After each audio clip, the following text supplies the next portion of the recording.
दोस्तों यहाँ radiation blue का परिसर है और इसके ठीक पीछे पेशा पर एक सम्मेलन हो रहा है। जैसा कि मैंने आपको पूर्व में भी बताया कि पंचायती राज विभाग की ओर से पेशा पर एक कार्यशाला का आयोजन हुआ था और उसी कार्यशाला में दयामणि बारला जी और सुधीर पाल भी सम्मिलित थे, आगंतुक थे, वक्ता थे। तो हम मूल मुद्दे पर आते हैं। दयामणि बारला जी, आज बहुत दर्द झलका आपका। यह दर्द आदिवासी समुदाय का था कि दयामणि बारला जी का? दयामणि बारला अकेले नहीं है। दयामणि बारला लंबे समय से, जब से होश संभाली है तब से आदिवासी समाज के लिए, मूलवासी समाज के लिए, किसान समाज के लिए, यानी पूरे झारखंड के हर जाति और धर्म के लिए जीती रही है और उनके पीड़ाओं को झेलते रही है। तो ये जो आप दर्द झलका जो बोल रहे हैं, वो दयामणि बारला का दर्द नहीं था, वो झारखंड का दर्द था। नहीं, इसीलिए मैंने कहा कि दीदी का दर्द था या आदिवासी समुदाय? आदिवासी समुदाय का दर्द। आपने कहा कि 6 वर्षों के बाद लाठी डंडा खाने वालों की याद आई है हेमंत सरकार को। जो सच है, जब हम लोकतंत्र की बात करते हैं और जब संविधान की बात करते हैं, तो संविधान हमारा लोकतंत्र पर की बुनियाद पर आधारित है और लोकतंत्र में हम सच बात को नहीं बोलेंगे तो ये लोकतंत्र कैसे जिंदा रहेगा? दीदी, थोड़ा सा हम एक चीज को समझते हैं दीदी और सुधीर पाल जी, आपसे भी पिछले 6 महीने से या 7 महीने पे पेशा पर एक बड़ा विमर्श खड़ा हुआ है और कहीं न कहीं जो अगुआ सरकार है, हेमंत सरकार है, कांग्रेस का कमिटमेंट भी रहा था। आज की जो बैठक हुई, आज का जो कार्यशाला हुआ, इसमें 2 एक्सट्रीम हमको दिखने को मिला। एक एक्सट्रीम पे नजर आते हैं ग्लेडस्टोन डुंगडुंग, जो पूरे पंचायती राज विभाग को ही कटघरे में खड़ा कर देते हैं। दयामणि बारला जी का भी जो स्वर है, कहीं न कहीं ग्लेडस्टोन के साथ ही खड़ा नजर आया। इनकी भी दूसरा एक हिस्सा है जो मानता है कि पंचायती राज विभाग की ओर से जो ड्राफ्ट जारी हुआ है, वो ड्राफ्ट कहीं न कहीं ठीक है, थोड़े फेरबदल हो सकते हैं, कुछ बिंदुओं पर असहमति हो सकती है, लेकिन ठीक है। मेरा सवाल आप दोनों से होगा, इस एक्सट्रीम पोजीशन के बीच में झारखंड का आदिवासी समुदाय पेशा एक्ट के लिए, उसके कार्यान्वित होने के लिए और कितने वर्षों का इंतजार करें? एक तो मैं आपको ये बात स्पष्ट करना चाहती हूँ, जो आपने कहा कि 2 स्ट्रीम, एक तरफ ग्लेडस्टोन डुंगडुंग का मैंने दर्द की बात की है और दूसरा बोले कि दयामणि बारला की दर्द। नहीं, मुझको बोलने दीजिए। आपने कहा कि दूसरा दयामणि बारला का भी दर्द ग्लेडस्टोन की तरह। मैं व्यक्तिगत की बात मैं कतई नहीं करती हूँ। आपने शुरू में ही मुझसे पूछा दयामणि का दर्द था या तो समाज का दर्द, मैंने समाज का दर्द की बात हो रही है। तो अभी भी ये हम कहेंगे कि वो ग्लेडस्टोन का दर्द की तरह दयामणि का दर्द की बात आप नहीं बोलिएगा, इसलिए कि ये राज का दर्द है। राज का दर्द है कि राज का दर्द को अगर समाज प्रतिनिधित्व करता है तो हमारी जिम्मेवारी है। यहाँ सुधीर पाल जी खड़े हैं, सुधीर पाल की जिम्मेवारी है, मेरी जिम्मेवारी है, जितने लोग यहाँ पर हॉल में सामने बैठे थे या तो आपका मंच में बैठे थे, सबकी जिम्मेवारी है कि राज में क्या हो रहा है, क्या होना चाहिए, उस बात को वो रखे। तो मेरे तरफ से मैं ये कहना चाहूंगी कि जो 2 स्ट्रीम की बात नहीं है। और आज जो आपने बात कहा कि ड्राफ्ट की बात, ड्राफ्ट को तो यहाँ पर सुधीर पाल जी भी हैं, मैं भी हूँ और बहुत सारे लोग हैं। 2023 में सब कोई अपना तन मन खर्च करके हम लोग इतना 1.5 महीना तक बैठक पर बैठक किए। पंचायत विभाग को जो हम लोग भेजते थे, उसको पंचायत विभाग फिर से फेरबदल करके फिर वापस देती थी। टीआरआई के डॉक्टर राजेंद्र जी को धन्यवाद देते हैं कि उनके लीडर, उन्होंने इसको आगे बढ़ाया। बार बार टीआरआई में उन्होंने बैठक बुलाया और हम लोग समाज के लोग सारे लोगों को बुला के उस पर फिर से हम लोग मंथन करते रहे। 2023 में 1.5-2 महीना तक की हुआ। उसके बाद पूरे राज्य में सिलसिला चला। उसके बाद वो ड्राफ्ट बना था, तो वो फाइनल ड्राफ्ट भी हम लोग मांगने का कोशिश किए थे कि उसमें क्या क्या चेंजेस आया है, लेकिन सरकार अपने तरफ से चलती है, पंचायत विभाग अपने तरफ से चली। कई चीजें हो रही थी कि हम लोग जो पंचायत पेशा कानून के तहत तमाम चीजों को हम लोग डाल देते थे, दूसरी बार बैठक में तमाम चीजें गायब हुए रहता था। तो आज भी कुछ ड्राफ्ट में उसी तरह से दिखा, तो उस पर भी हम लोग अपनी बात रखे, आपत्ति जताए कि यहाँ पर ये है जो माने गलत है, जो आपका पेशा कानून का जो आत्मा है उसके अनुरूप विपरीत है। तो हम लोग माने अभी से नहीं, पहले से लगे हुए हैं, और उसमें से कई चीजें हैं ड्राफ्ट के, बाकी चीजों को आप देखेंगे तो उसमें जो मंथन किया, काम किया हुआ है, बहुत बारीकी से काम किया गया है, वो अलग बात है। कल भी हम लोगों को पैसा हम लोग तो मानते हैं मेरे जैसा आदमी पैसा मिला हुआ है। 1996 में अगर वो पार्लियामेंट से पास होता है, राष्ट्रपति साइन करता है, तो भारत का संविधान तो ऐसे ही बनता है, और भारत का संविधान में ये अधिकार दिया है 5वीं अनुसूची को। तो हम लोग तो, मैं तो मानती हूँ कि अधिकार उसी समय से है, 23 शक्तियां उसी समय से मिली हुई है ग्राम सभा को। ये अलग बात रहा कि उसको जिस तरह से झारखंड की बात नहीं करेंगे, लेकिन देश का जो सिस्टम है, करप्शन का जो सिस्टम है, जो माफिया का गठजोड़ की जो व्यवस्था है, उसको लागू नहीं करने देगा। कैसे लागू करने देगा? आपका पूरा माइनर मिनरल्स आपके हाथ में होगा, पूरा माइनर फॉरेस्ट प्रोड्यूस आपके हाथ में होगा, मतलब उसको विपणन मार्केटिंग करने का अधिकार है, उससे आप सशक्त होंगे, और उसी के तहत आप अपने भाषा संस्कृति का विकास करेंगे, और यहाँ पलायन रुकेगा, रोजगार के अवसर पैदा होंगे, शिक्षा के क्षेत्र में लोग आगे बढ़ेंगे, राज्य का हेल्थ स्वास्थ्य विभाग अच्छा होगा। कौन चाहता है? ये तो आपका क्या बोलेंगे उसको, विकेंद्रीकरण, सत्ता का विकेंद्रीकरण। अब वो सत्ता का विकेंद्रीकरण नहीं, सत्ता और संसाधन में निर्णायक अधिकार का विकेंद्रीकरण ये पेशा कानून करता है। तो इसलिए ये तमाम चीजें आज तक चल रही हैं, लेकिन आज झारखंड सरकार को फिर से धन्यवाद देते हैं कि कम से कम वो जो दूर दूर हम लोग मारते थे एक दूसरे को, हम लोग रोड में लाठी खाते थे पेशा कानून को जमीन पर उतारने के लिए। 6 वर्षों के बाद लाठी डंडा खाने वाले, हाँ, लाठी डंडा हम लोग खाते रहे, कई लोग शहीद भी हुए पेशा कानून को लागू कराने के लिए। लेकिन इस बीच में सरकारें आई और गई, चाहे भाजपा की सरकार हो, जिसकी भी सरकार हो, भाजपा की सरकार आज भी पेशा कानून लागू करने की बात करती है।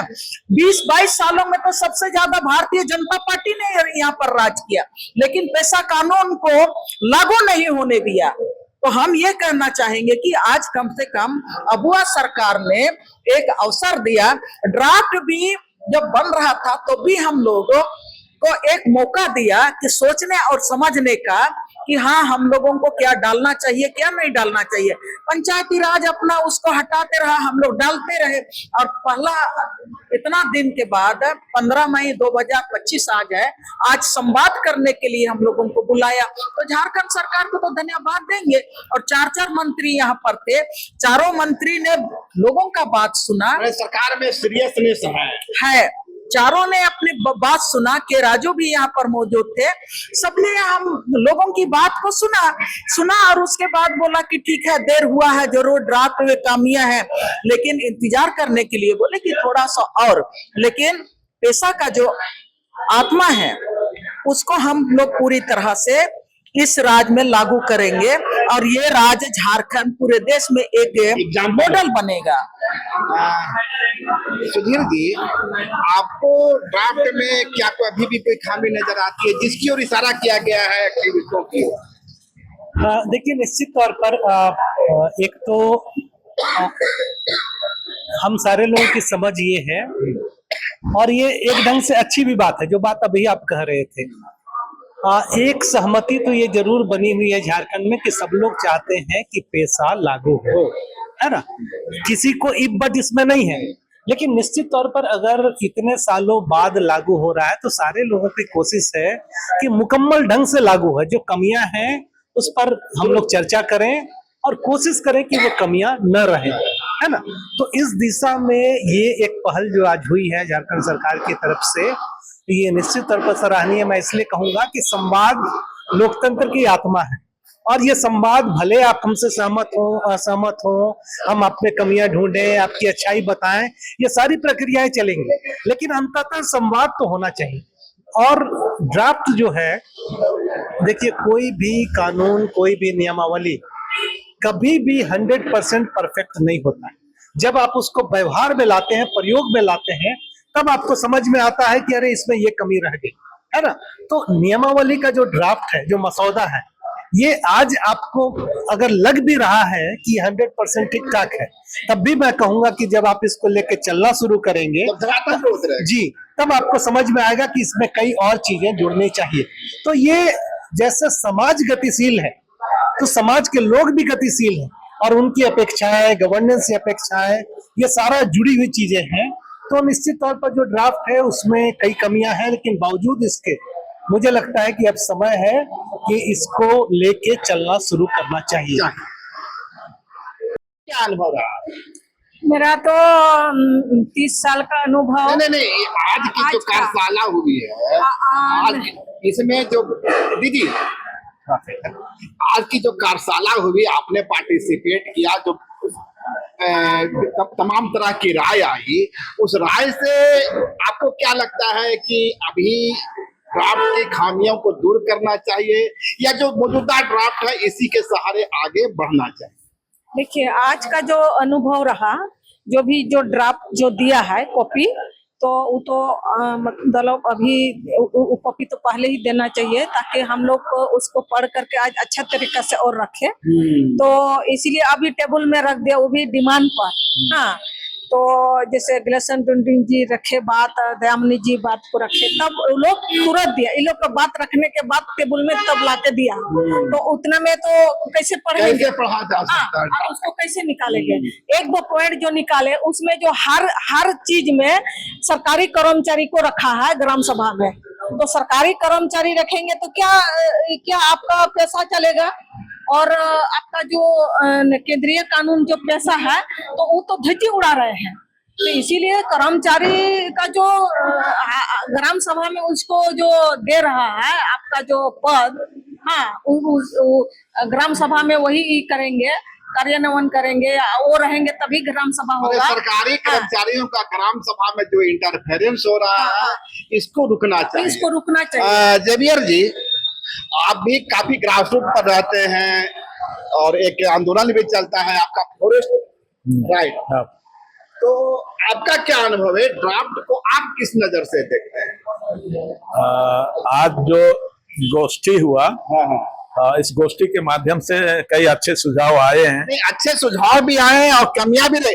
दीदी जमुना वारदा दीदी ने भी कई कमियों की इशारा किया, गिलेसन टुंडिंग ने कई कमियों की इशारा किया, और सुधीर पाल ने भी इशारा किया। ये सारे एक्सपर्ट माने जाते हैं। आप चूंकि जमीन पर रहते हैं, जमीनी कार्यकर्ता है, और आदिवासी समाज की संवेदनाओं को समझते हैं, आपको क्या लगता है?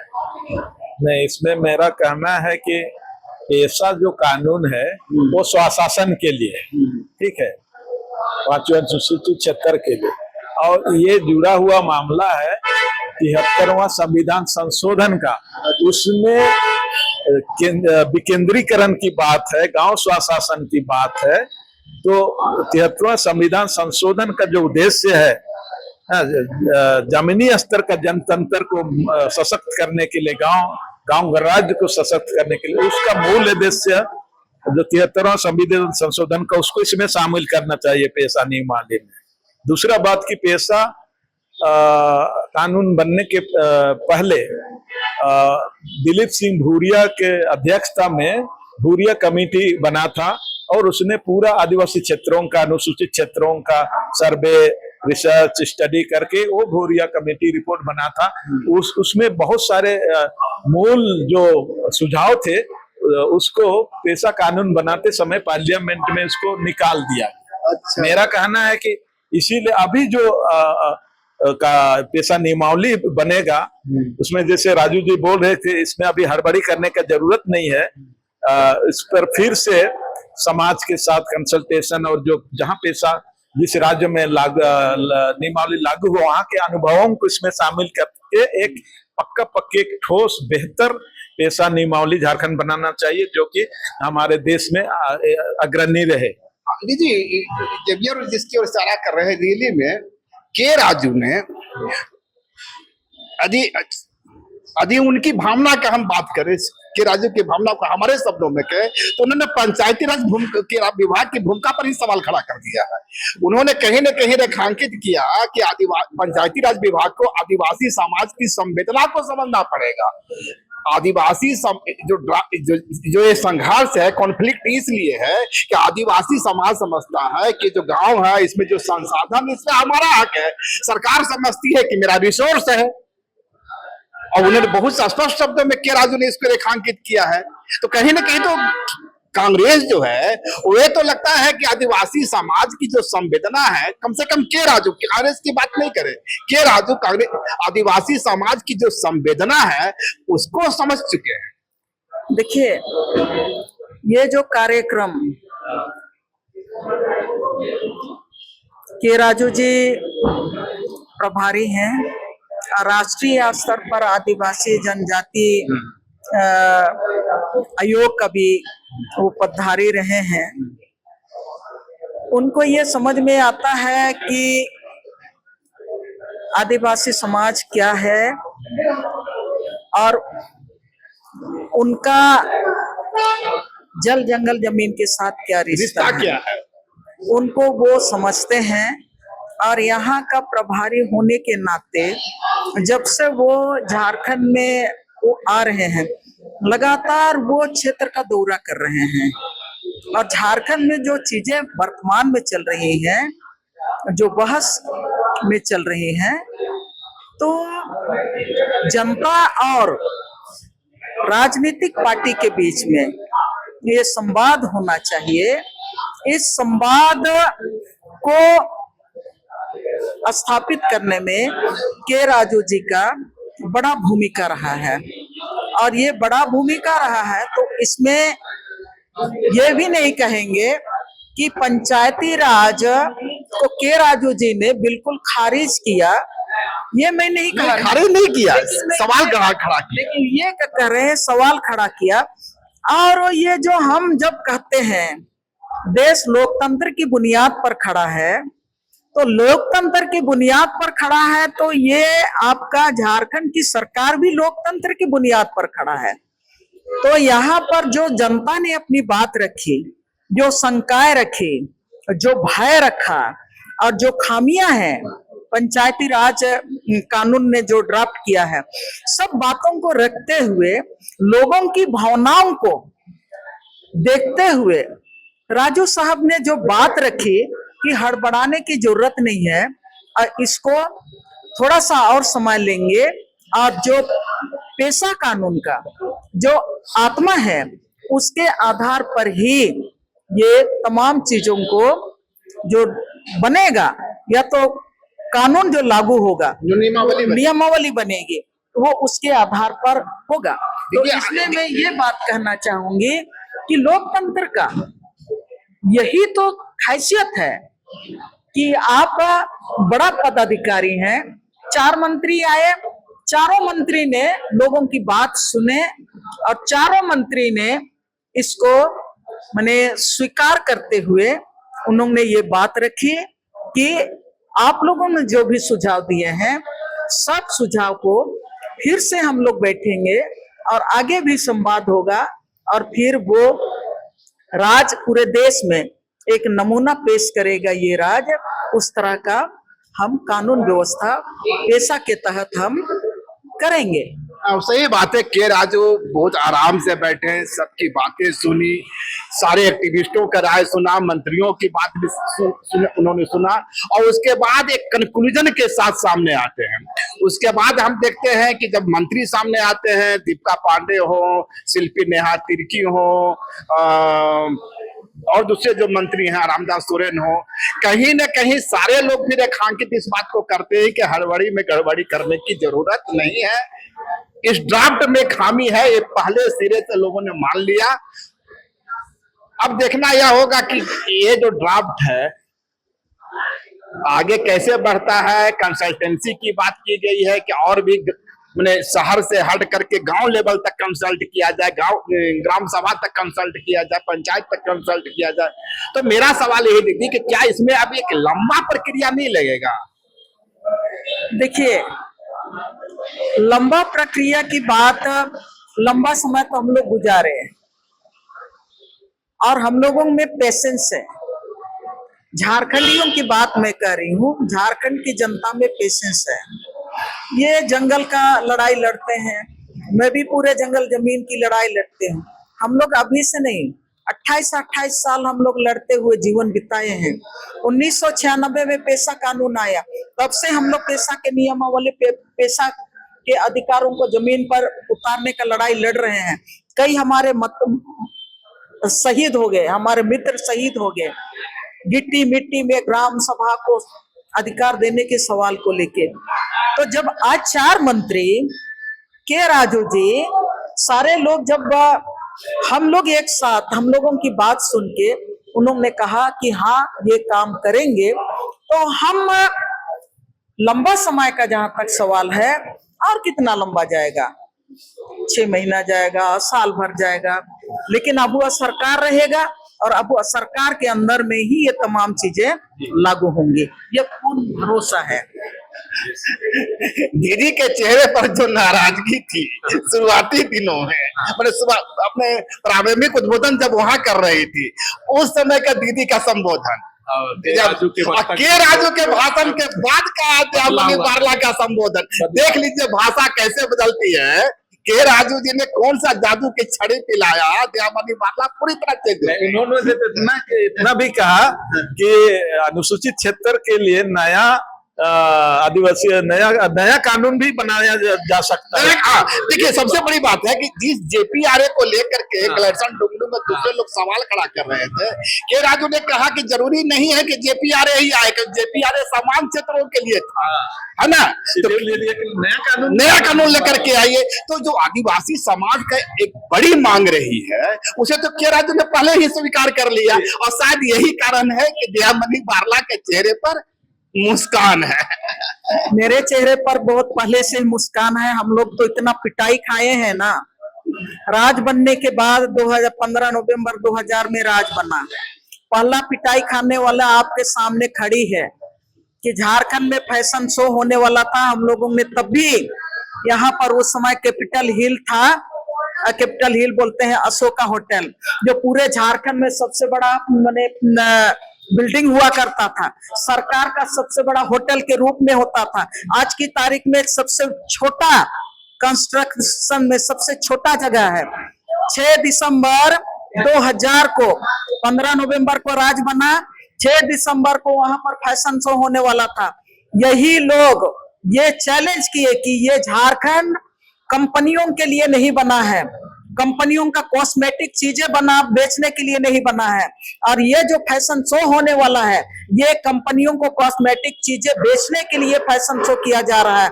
हम लोग इसका विरोध किए और पहला लाठी आपके सामने खड़ी है, इन्हीं के पीठ पे पड़ा था तो भी हंसते रही, जेल गई झारखंड के लिए तो भी हंसते रही। यहाँ पर जितने भी कानून, मनरेगा कानून आया, उन मनरेगा कानून में लोगों को जॉब कार्ड दिलाने के लिए 3 केस हुआ तो भी हंसते रही। 3 महीना तक जल जंगल जमीन बचाने के लिए जेल में रही तो भी हंसते रही। ऐसा नहीं है, आदिवासी समाज दुख में भी हंसता है, सुख में भी हंसता है, दुख में भी गीत गाता है, सुख में भी गीत गाता है। ये दयामनी बारला का मामला नहीं है। और मैं ये बात कह देना चाहती हूँ, कोई हम लोग व्यक्तिगत रूप में कोई सवाल को एक आदमी खड़ा नहीं किए हैं। यहाँ की जनता जिन्होंने पिटाई खाई है, जो शहादत दिया है, उन्होंने झारखंड के लिए शहादत दिया, यहाँ का CNT एक्ट के लिए दिया, SPT एक्ट के लिए दिया, यहाँ का 5वीं अनुसूची के लिए दिया, यहाँ का 6ठी अनुसूची, यहाँ का पेशा कानून के लिए भी शहादत दिया है। कोई ग्लेडसन, कोई दयामनी बारला का दिया हुआ सवाल नहीं है, ये झारखंड की जनता का सवाल है। यहाँ रांची के निकट ब्राह्मणे बाजार को लागू करने में जो स्थानीय बाजार का नियंत्रण और प्रबंधन का अधिकार ग्राम सभा को, उस अधिकार को लेके हुए सावना तिग्गा शहीद हो गए। आज का स्टैच्यू उनका ब्राह्मणे चौक में लगा हुआ है। कहने का मतलब है पेशा और ग्राम सभा का अधिकार को लेके, स्वशासन के लेके ऐसा कई गांव स्तर के लोग शहीद हुए हैं। अरे जयमनी बारला जी जिस कॉस्मेटिक चेंज की बात कर रहे थे, आपको नहीं लगता कि पंचायती राज विभाग में वही कॉस्मेटिक क्रीम लगा रही है पेशा पे? नहीं, पंचायती राज विभाग का इस तरह का संवाद या कंसल्टेशन आयोजन ठीक है कि एक लोकतांत्रिक समाज और लोकतांत्रिक देश में एक ऐसा प्रक्रिया होता है कि जनता या वहाँ के समाज से साथ बातचीत करना, उनके मुद्दे, उनके अधिकार अधिनियम पर बातचीत करना, संवाद करना और उनसे सही बातों को सही नियम कानून बनाने में उनके सुझावों को शामिल करना अच्छी बात। कुल मिलाकर निष्कर्ष यही है कि जिस तरह के राजू ने सामने आकर के आदिवासी समाज को आश्वस्त करने की कोशिश की, और जो मंत्री हैं हमारे शिल्पी नेहा तिर्की ने जिस तरह बहुत ही विस्तार पूर्वक आदिवासी समाज की जो मूलभूत समस्याएं हैं उसको सामने रखा, उसके बाद दीपक बिरुआ ने भी उसको पुष्टि की और कहीं न कहीं रामदास सोरेन ने भी उसे रेखांकित किया। लेकिन सबसे बड़ी बात है कि इतनी तमाम, हम इसे कह सकते हैं, कमियों की और रेखांकन के बावजूद दीपिका पांडे, मंत्री दीपिका पांडे ने बेहद ही शालीनता के साथ इन सारी कमियों को स्वीकार किया और इस बात का भरोसा दिलाया कि झारखंड का जो पेशा एक्ट बनेगा पूरे देश में एक एग्जाम्पल होगा। यही निष्कर्ष है दीदी? यही निष्कर्ष है और ये लोकतंत्र की आत्मा है। लोकतंत्र की आत्मा है, तो इस लोकतंत्र का जश्न हम लोग भी मनाएं। चलिए, शुक्रिया, नमस्कार। अगर खबर पसंद आए तो आप QR स्कैन कर दें हमारा साथ। आपका एक छोटा आर्थिक सहयोग है हमारा बड़ा हौसला। द भारत मित्र, बुलंद भारत की बुलंद तस्वीर।